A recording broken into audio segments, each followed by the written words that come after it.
السلام عليكم ورحمة الله وبركاته. اللهم صل وسلم وبارك على سيدنا محمد وعلى آله وأصحابه وسلم.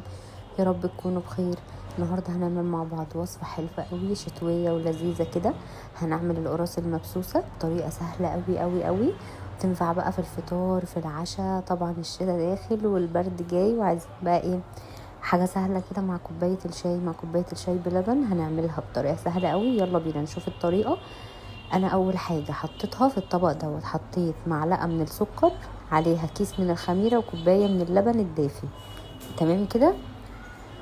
ما عندكيش لبن تقدري تعجني بمية، مفيش اي مشكلة، بس اللبن بيعلي القيمة الغذائية معانا شوية. تمام.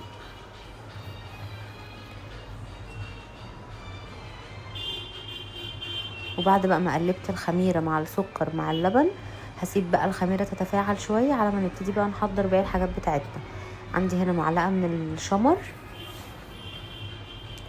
واحط عليها معلقة من اليانسون، معلقة ومعلقة بس مش اكتر من كده. هاخدهم بقى على البوتاجاز، اديهم تحميصة كده خفيفة، اطلع الرطوبة اللي فيهم وياخدوا معايا تحميصة كده خفيفة عشان ريحتهم برضو تطلع كده.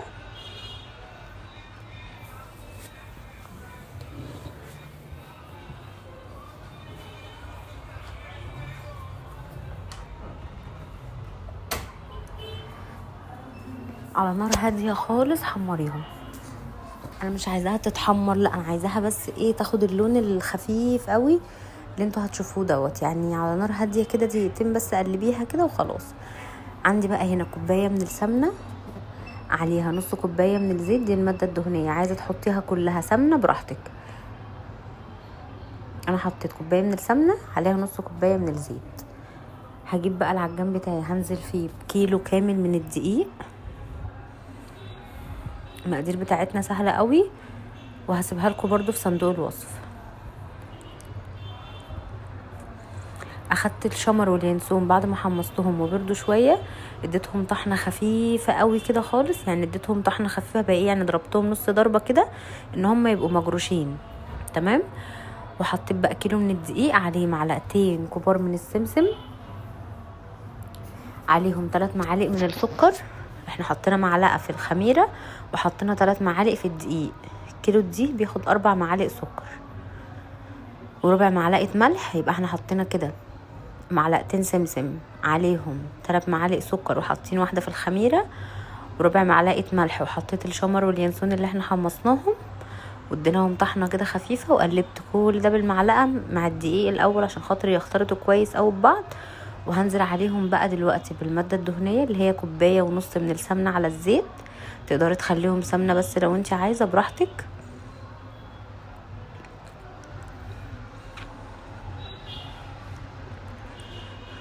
عايزه القرص بتاعتك تطلع ناشفه شويه، ما تطلعش طريه كده ودايبه، كتري الزيت. يعني خلي نص كوبايه سمنه وكوبايه زيت، اعكسي المقادير. عايزاها تطلع طريه ودايبه زي اللي احنا هنعملها النهارده، يبقى كوبايه سمنه على نص كوبايه زيت. هشغل بقى عليهم العجان. ما عندكيش عجان، بسيهم بايدك، يعني حوالي 10 دقايق كده، فضلي بسي فيهم بايدك كده لحد ما تحسي ان الدقيق بقى عامل زي الرمله المبلوله. تمام.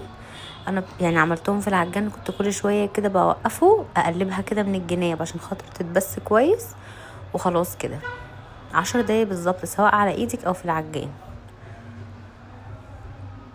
ولو في العجان كمان مش هيبقى 10 دقايق، هما 7 دقايق بالكتير. بعد ما اتبست بقى كويس، هنزل عليها بقى بكوبايه اللبن على الخميره اللي احنا دوبناهم مع بعض. الخميره طبعا تفاعلت معانا وكانت ناجحه وكويسه. وهبتدي دلوقتي ان انا الم العجينه. انا كده خلاص بسيتها كويس عشان خاطر بقى ما تربيش معاكي عرق وتنشف منك.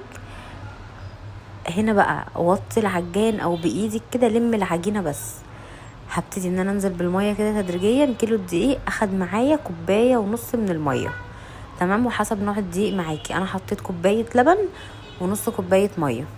تمام. ممكن تعمليها كلها بميه بس مفيش اي مشكله. نزلت كده بالميه تدريجيا لحد ما وصلت لقوام عجينه هتشوفوه دلوقتي. قوام عجينه طري جدا، وما يكونش بيلزق ولا فيه تشققات ولا اي حاجه من الحاجات دي. بس هي كيلو الدقيق بالظبط اخد معايا كوبايه ونص من الميه. سواء مية بس، مية على لبن، لبن بس، براحتك. ده كده في الاخر عايزه ده قوام العجينه اللي انتي توصلي له. بس بعد ما تحطي الميه او اللبن بعد الخميره ما تعجنيش، لمي بس العجينه.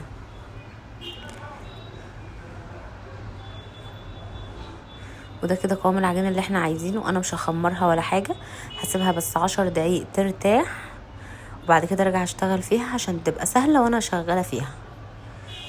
انا مش هخمرها، عايزه تخمريها براحتك، بس انا بصراحه هستكفى بالتخمير اللي هيبقى على الصاج. بس انا بس ريحتها 10 دقايق. هبتدي بقى اخد العجينه بتاعتي، هي بتتشكل يعني ايه، بتخمر على الصاج كده زي الكحك بالظبط، وبتتشكل وبتخمر على الصاج على طول زي الكحك والقراقيش وكل الحاجات اللي احنا بنعملها الحلوه دي. اعملي بقى المقاس اللي انت عاوزاه، عايزاها قرصه كبيره، قرصه صغيره، وسط، براحتك. انا حوالي كنت بعمل الكوره بتاعتي حوالي كده وزنها 50 جرام، عشان خاطر عايزه حجم القرصه بتاعتي يكون وسط، ما تكونش ولا صغيره قوي ولا كبيره قوي. وانتي قطعي بقى الحجم اللي انتي عاوزاه.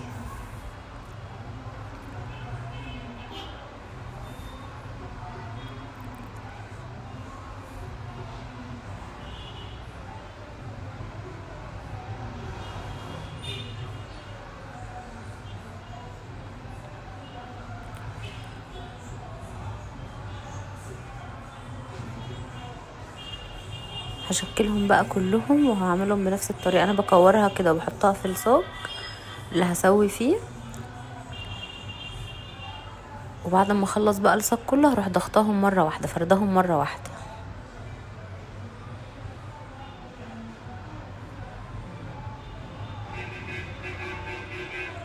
وكيلو دقيق هيطلع معاكي كميه حلوه قوي. تقدري بقى ان انتي تعبيها في اكياس وتشيلها في الفريزر بعد ما تبرد طبعا، وتشيلها في الفريزر. تطلعي مثلا الكيس على قد المره اللي انت عايزاها بقى. شوفي انت عايزه كام قرصه في الكيس وحطيهم، وطلعي الكيس على قد المره، ومسافه ما يفك كده هتحسيها يعني حتى من غير ما تسخنيها، مسافه ما هي تفك من الفريزر هتحسيها ان هي لسه جايباها طازه. وسخنيها بقى كده وبألف هنا وشفا. لو انت هتخزنيهم في الفريزر ممكن تحطيهم في علبه كده محكمه الغلق وتسيبيهم برضه يقعدوا معاكي اسبوع بره الفريزر. هتعملي كميه كبيره يبقى في علبه بقى في الفريزر وشيليهم وطلعي بقى على قد ما انت عاوزه. بعد ما خلصت بقى الكميه هبتدي بقى ان انا افردها كده بس بطراطيف صوابعي من النص كده، بضغطها وهي بتتفرد من الجناب بالشكل ده كده. عايزه بقى تكبري الحجم عن كده تصغري عن كده براحتك. انا بالنسبه لي الحجم ده كان كويس قوي. وخلي العلو بتاعها حوالي نص سنتي كده، متخليهاش عاليه قوي لان هي لسه هتخمر كمان واحنا مش عايزينها تبقى عاليه قوي. تمام.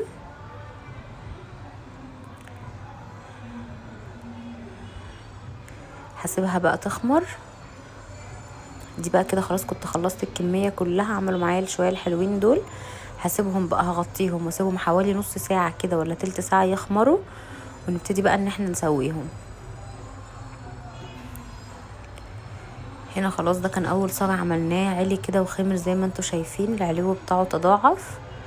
هديها بقى كده ايه نغزتين بالشوكه كده في قلبها في النص عشان ما تعلاش قوي في الفرن برضو.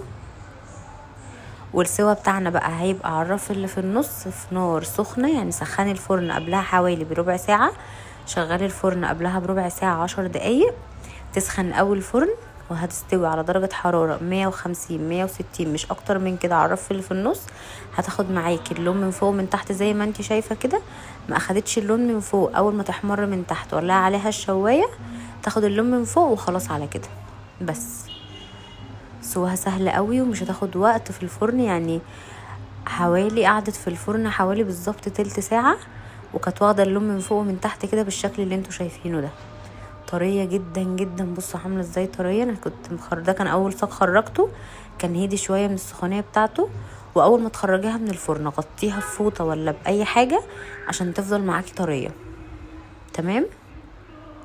بس كده كنا قلنا كل التفاصيل بتاعتها اللي ممكن تقف معاكي. ولو في اي حاجه اسالني في الكومنتات وهرد عليكم. ويا رب يكون الفيديو عجبكم. ما تنسوش تعملوا شير للفيديو وسبسكرايب للقناه وتفعلوا زر الجرس عشان يوصلكم كل جديد. واشوفكم في فيديو جديد على خير ان شاء الله. السلام عليكم ورحمه الله وبركاته.